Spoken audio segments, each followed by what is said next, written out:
You've spoken out saying that AI could manipulate or possibly figure out a way to kill humans. How could it kill humans? Well, eventually, if it gets to be much smarter than us, it'll be very good at manipulation because it will have learned that from us. And there are very few examples of a more intelligent thing being controlled by a less intelligent thing.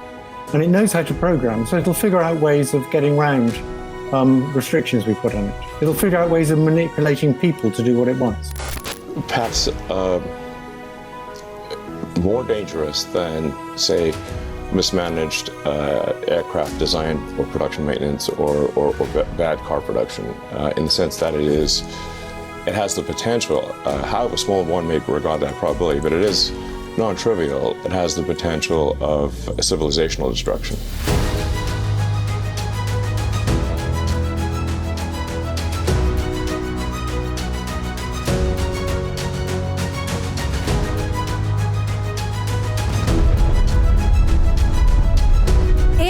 यानी artificial intelligence के जनक के रूप में जाने जाने वाले 75 वर्षीय Jeffrey Hinton ने पिछले दिनों गूगल से अचानक इस्तीफा दे दिया और खुद अपने आविष्कार अर्थात एआई को मानव जाति के लिए एक बहुत बड़ा खतरा बताया।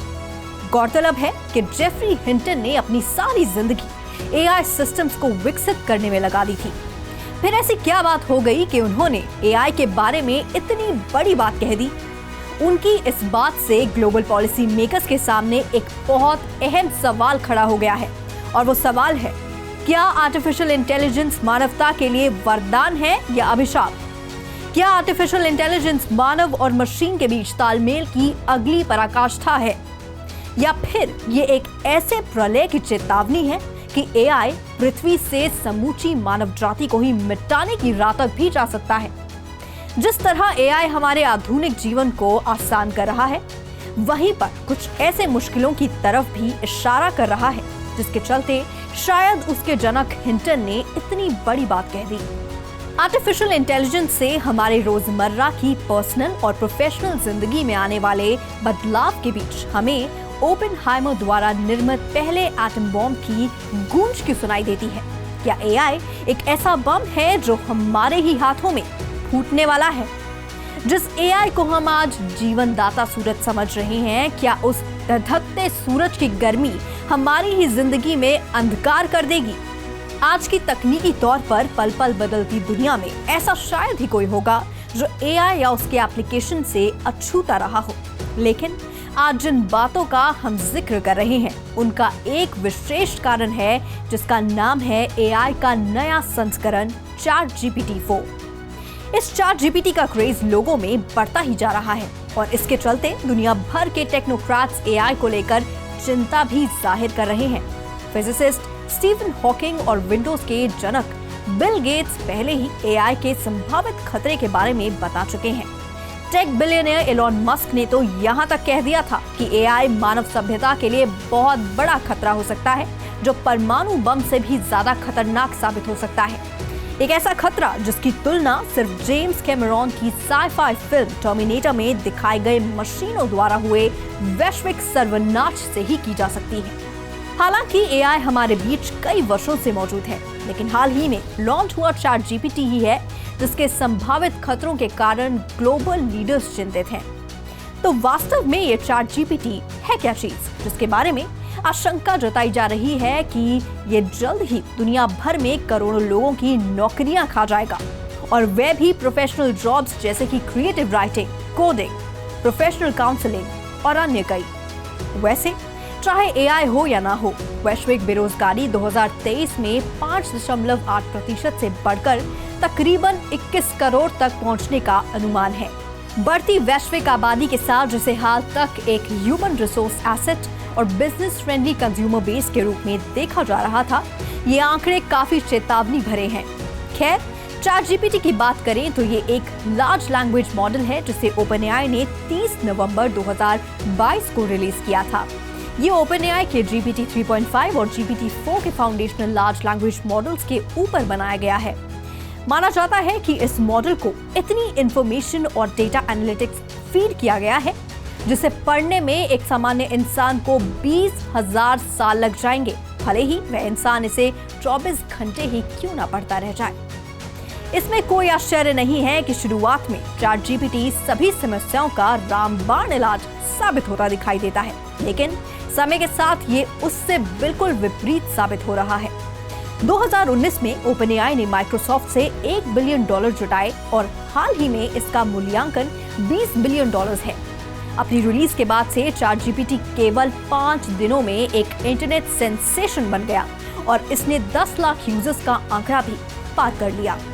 इसकी तुलना में नेटफ्लिक्स को 10 लाख यूजर्स को क्रॉस करने में 41 महीने लगे, फेसबुक को 10 महीने और इंस्टाग्राम को 2.5 महीने लगे। ChatGPT माइक्रोसॉफ्ट का है, इसलिए उसकी दौड़ में गूगल ने भी बार्ड नाम के अपने AI चैटबॉट की घोषणा कर दी है। एक्सपर्ट्स आशंकित हैं कि कहीं इस तकनीकी युद्ध में ये AI ChatGPT मानव जाति के सर्वनाश का ही कारण न बन जाए। मैकेंजी की एक खतरनाक रिपोर्ट के अनुसार 2030 तक वैश्विक स्तर पर AI द्वारा 800 मिलियन नौकरियां खत्म होने की संभावना है।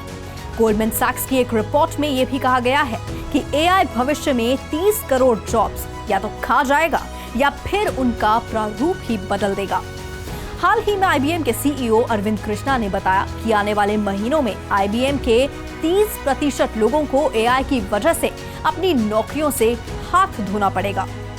और ये तो बस अभी शुरुआत है। आने वाले समय में सभी मल्टीनेशनल कंपनियां AI को अडॉप्ट करती जाएंगी, जिसके चलते लाखों करोड़ों लोगों को अपनी नौकरियां खोनी पड़ सकती हैं। This technology comes with a humongous power, okay, and how to control this kind of a technology. To bringing some kind of a regulatory framework or some kind of regulations to control the adverse nature of this kind of technology. So if you take the example of nuclear, right? Nuclear, at one hand, it is revolutionizing the humanity in different way, providing energy for us. But at the same time, it has got that destructive power. And the same goes for artificial intelligence. It is like a double-edged sword. Okay, it can cut from both the sides. तो क्या AI terminator film के Skynet की तरह है, जो एक दिन जिंदा हो उठेगा और सुपर इंटेलिजेंट हो जाएगा और अपने ही क्रिएटर्स यानी इंसानों को खत्म कर देगा? ऐसी खतरनाक संभावनाओं के कारण ही वर्ल्ड लीडर्स भी आर्टिफिशियल इंटेलिजेंस के इस संभावित खतरे को सीरियसली लेने लगे हैं।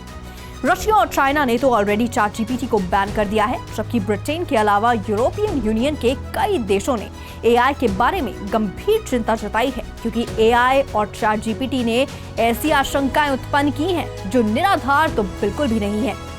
कुछ ऐसे भी लोग हैं जिन्हें डर है कि एक दिन रोबोट्स इतने एडवांस हो जाएंगे कि वो हमें ही नष्ट कर देंगे।